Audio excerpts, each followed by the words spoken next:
Yo, what's good, my fellow Magic Knights? It is your boy DEADMANVINCE back with another JJK Phantom Parade video. I'm going to be doing kind of like a tips and like tricks video, just to kind of like talk about what the things I did on the JP account that I'm still doing on the global account that are kind of helping to push my account to like crazy levels. You can see here, it's literally day 2. I'm already level 18. My Gojo is level 70, yes. And I feel like I play a little differently. I don't know. I feel like I strategize how I spend my stamina a little bit differently than a lot of other people. So I just kind of wanted to go over what I did specifically to figure out, you know, kind of what works for me, right? Let's just jump right into it. Number 1 is never, ever let your stamina sit. So basically this morning I woke up and reset is at 10 o'clock, but I had to work at 10:30, and I like to get into work early so I can go ahead and get myself set up, you know, beforehand and everything. So I actually just got into the game at reset, and then I set up dispatch, and then I left. Basically, that's all I did. So I didn't really get an opportunity to play or anything like that, but before I left, I made sure that I got my stamina all the way down to 0, because stamina, you will find, is actually the hardest resource to come by in the game. Because if you want your stamina, you either need to have these little AP recovery things, or you use your crystals. And literally on the first day of the game, I do recommend you do not do this, not at all, never ever. I did 3 multis, and then all the rest of the crystals that I grinded out throughout the day, I refilled my stamina probably like 15, 16 times, who knows? Like, absolutely do not do that. That's the thing not to do, bruh. But I did get pretty good benefits off of it, I feel like. I mean, I'm already up to grade 5 on my characters, on a couple of them. Not necessarily like leveled up to level 70, but grade 5 is accessible to me. So not even bittersweet, really. I'm kind of okay with what I did. Number 2, you definitely want to push your account level and also push the story as fast as you can, because when you boost your player rank, I didn't even realize this on the Japanese version, I'm seeing this now. When you boost your player rank, you actually get active bonuses, right? And these active bonuses, you see right here, 2nd year at Tokyo Jujutsu High. If you look at all the characters, what is her attribute? 2nd year at Tokyo Jujutsu High. Alright, cool. So if I level up to level 19, that means that characters with this attribute permanently get an extra 120 HP, extra physical attack, and extra physical technique and curse technique. I did not even realize in the Japanese version, but you see right here, it also lets you know kind of what the max level is, because it only stops at 100. I say only, like that's not going to take a while to get to, because the stamina system in the game is crazy. But also you see the drop quantity of things increase as you level up as well, and it's like a universal bonus, they call it. So this one right here, the stamina or the experience material does not increase in drop rate, but the money type of replacement thing that I say, I call it money because you kind of use it to go side by side with things to actually boost your like level on characters and on recollection bits. But you can see right here, this one boosts your acquisition rate of experience little medals. What are they called? I'm gonna call them soul power or whatever, right? It gives you extra drops on that as well. So definitely make sure you push your level. And another reason why you want to push your level is because if you look at the Cursed Corpse Stroll, once you get to level 4, I believe, don't quote me on that, I could be wrong. I think once you get to level 4, you unlock Kathy, and then every level up you go, or maybe every 2 levels up you go, you unlock Chirk, and then Underwear Panda, and then, you know, Tsukamoto, right? But after you get all of them unlocked, I believe every level up after that, they just keep leveling up, like coinciding with your level, all the way until they get to level 8. You see right here, I have to get to level 19 to increase the rank, and I'm level 18 right now. This one is 20. This one is 21, of course, and so on and so on. So make sure you are pushing your level. And I don't want to say as fast as you can. You don't have to rush. Obviously, you don't have to push your level. It's just nice to have access to those things as fast as possible, right? I'm pushing for that extremely early. I have sweaty syndrome. I've played other gacha games, and I've spent money in them, and I've gotten in game in them. So I like to have that in game experience really fast. So, you know, some people are gonna play a little bit differently. But if you're just trying to enjoy the game, you don't have to push level that hard. Just progress through the story mode, though. That's the other part of this. Make sure you progress through the story mode, because a lot of the things that you unlock in the game are going to be locked behind progression points in story mode. You can see I'm on chapter 6 already. I definitely need to work my way through here. I want to get to chapter 7 today, because once you get to chapter 7, time. You can have a multi and already have 1500 cubes. So maybe I do a summon, maybe not. That's gonna be a stream later on tonight. Not tonight as in when you're watching the video, but tonight when I recorded this. Don't think about it too hard. Tip number 3, be careful with your skills. This is kind of like a specific thing for me.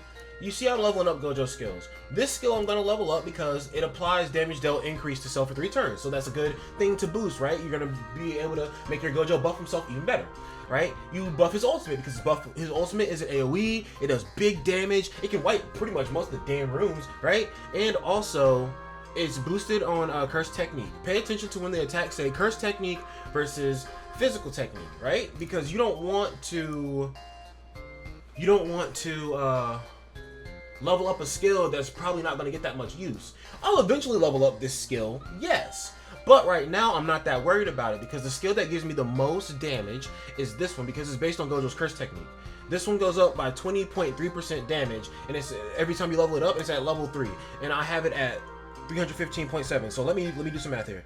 315.7 minus 20.3.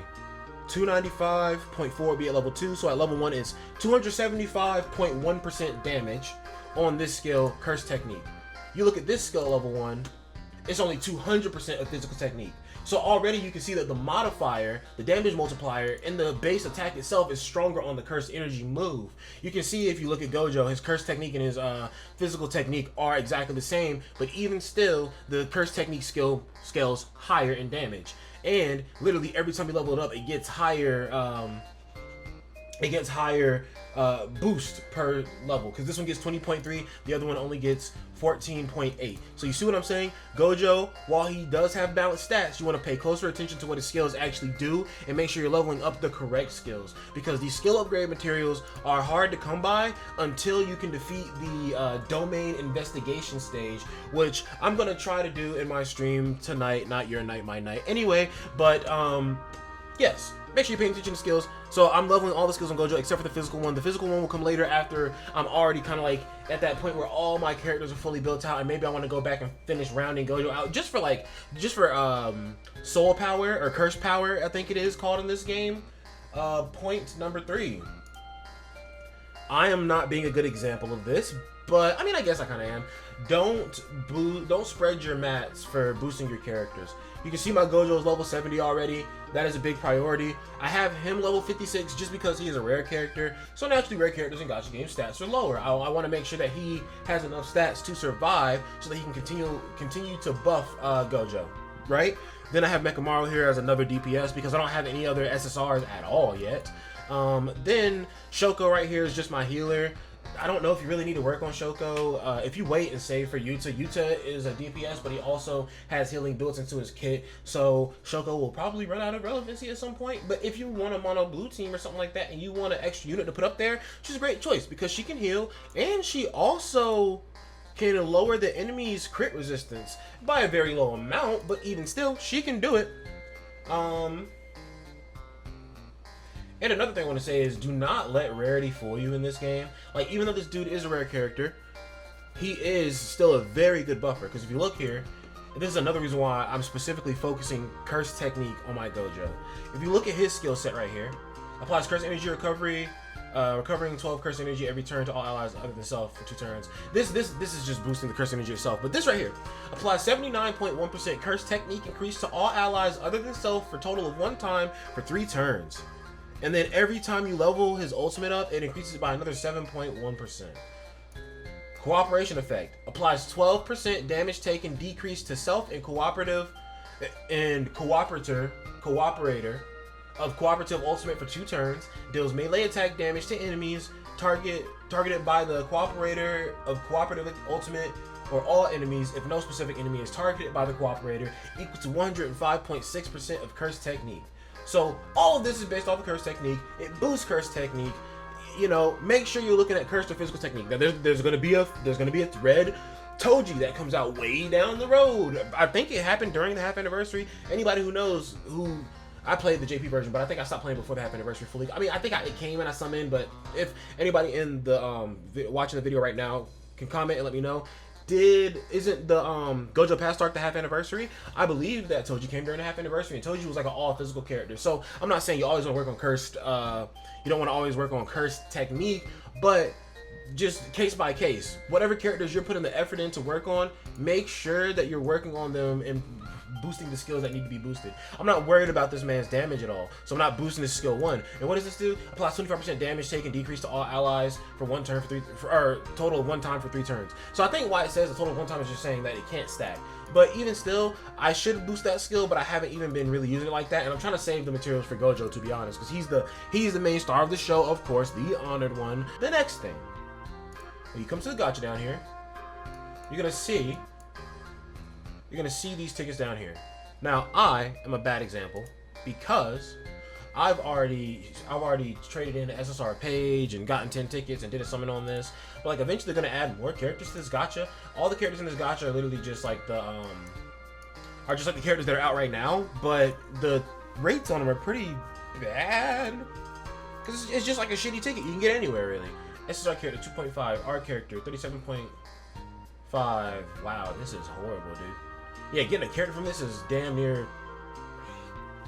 CBT. Anyway, they're gonna add more characters to this later on, so save your tickets up because I feel like they're kind of easy to get, really. From what I'm remembering, man, like it's not too hard to get these tickets. They give them out like every event, so just save them up because these characters aren't gonna really. All these characters that are out on initial release are cool. Yes, they're fun, and you're summoning for them just for the collection aspect of it. But the only one who's really gonna last past this is gonna be Gojo, probably Nobara, maybe Yuji. But another Yuji comes out. It's not like Yuji gets completely replaced because it's good to have characters of all colors. But yeah, all these characters aren't gonna be super relevant, super long, except for maybe Gojo. And even then, Gojo, in my opinion, kind of loses a little bit of like weight when you think about the fact that there's another Gojo that can stay as long as you don't use his ultimate. And there's another Gojo that's going to come who literally just stays the entire time no matter what. So it's just like, he's not going to lose relevance because they're all different colors. They're all different colors, of course. So, you know, but still, that's the only one you should really be going for. And everybody gets them from the, can I do that? No, I don't want to do that.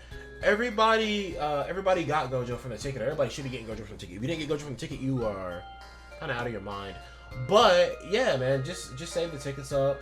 Another tick, the story event, Homesick Horizon, Homesick Horizon, the first story event that they gave us on the first day. Thank you, Billy. Is it Billy or would it be Suzmap?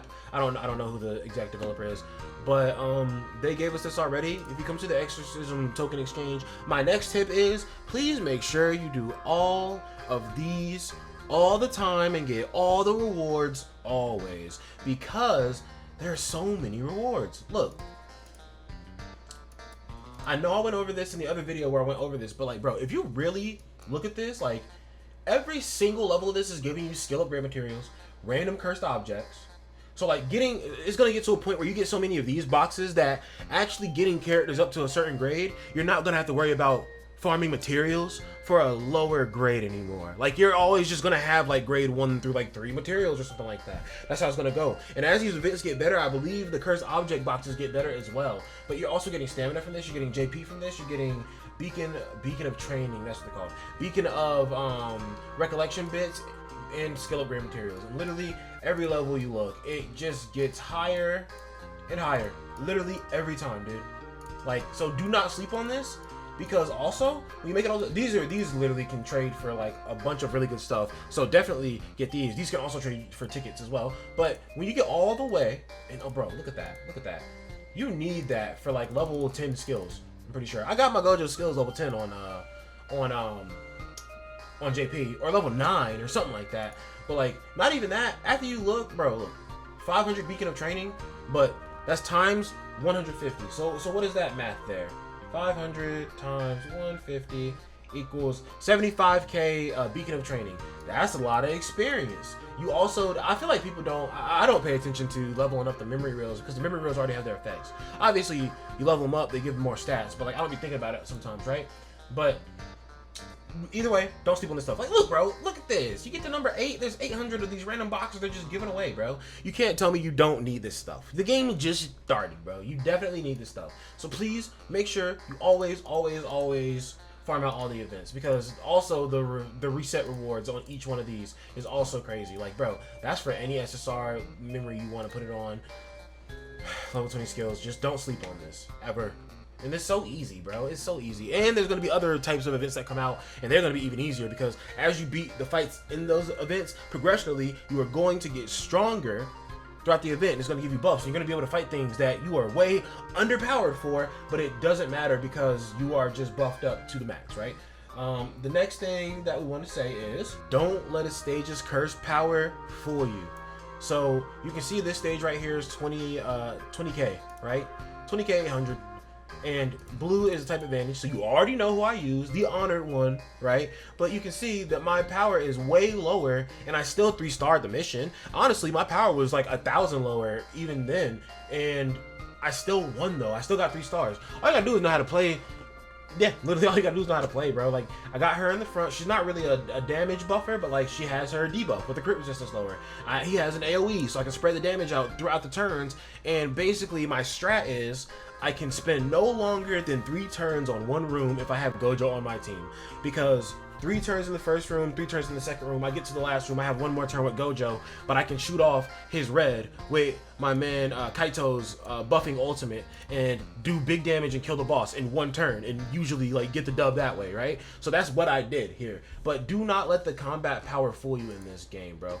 It's all about the characters you have. Like, bro, it's literally like the show. Special grade sorcerers literally turn the world on its head. Gojo, the special grade, is literally just ripping through the game, even when he's type disadvantage. It does not matter. I'm lower than this one as well, obviously, but it doesn't matter. I can clearly beat this one too. Honestly, I might be trying this one later tonight, so I'm not sure. But do not let the combat power fool you. The next thing is team building. So guys, there is no like speed or anything in this game. The way that the team building kind of works is, obviously you have your backline unit, but you pretty much just put characters in order of how you want them to take their turns. So I have an attack. Well, I have Mekamaru in the middle right here, just because his ultimate effect with Gojo's ultimate effect is way better than what these two would do together, right? Gojo gets much better damage out with this man beside him. So I set it up this way, and what I actually want is, I want this man Masamichi, and then Red Nanami. Shout out to Slug, by the way. That was a team I saw on like his video, but that Masamichi I already knew was a buffer. I did not know that he was a buffer on the Japanese version, because like I said, I didn't read any of the stuff. Gojo, you just kind of know Gojo's going to be that guy. And the backline I never really paid attention to. And yeah, that's just kind of it. Make sure you put them in the order that you want them to attack in. So obviously put your attacker at the back, put whoever, honestly bro, if you got him, like, just use him, throw him up, bro. He boosts your curse technique. Yes, there are some characters who work off of physical technique, but for the most part, it's cursed energy in this shit, bro. It's cursed technique. So boost this man up. He's a rare character, bro. Again, do not let rarities fool you. Then, you know, get some buffers worked on, get some other DPSs worked on, because it always gets to a point in games where you can play with one team for all that time, and then eventually you need like a second team, or you at least need some more options that you can cycle out. So make sure you don't spread your resources, but make sure that you know how you're building your teams so that you know which units really are worth the resources. Yes, there we go. And my last little tip, it's nothing too big, no biggie, no crazy deal. So this morning before I went to work, I tried to be chapter 5 episode, chapter 5 episode 8, but it was actually pretty hard and I couldn't beat it. So then I was like, why can I not beat this shit, right? And then I finally realized I had used all my friend attempts in the day, because I can get to a point where the boss is almost dead and the boss's weakness was yellow. So literally, I just added shout out to Lask for getting his Nobara up. Literally, I used an Nobara this morning, and when Gojo left, Nobara came down and finished up the fight, and I won. So it's just like, make sure you're utilizing your friends. And also, when you use your friends, you get friend points, and you can use your friend points in the exchange shop, and the exchange shop also has a lot of good rewards. The exchange shop is a holy place, the holy land in JJK Phantom Parade. But make sure you're using your friends. That's kind of all the tips I really have. Like, this wasn't supposed to be some super formal, and I just kind of wanted to throw out some things that I've been doing that have been working for me and let you kind of like weigh out like, yeah, I guess, or maybe like, nah, that's stupid, screw that. But like, hey bro, it is up to you to do what you want. It is your experience, it is your world. The dead man is gonna peace out. Hello Purple.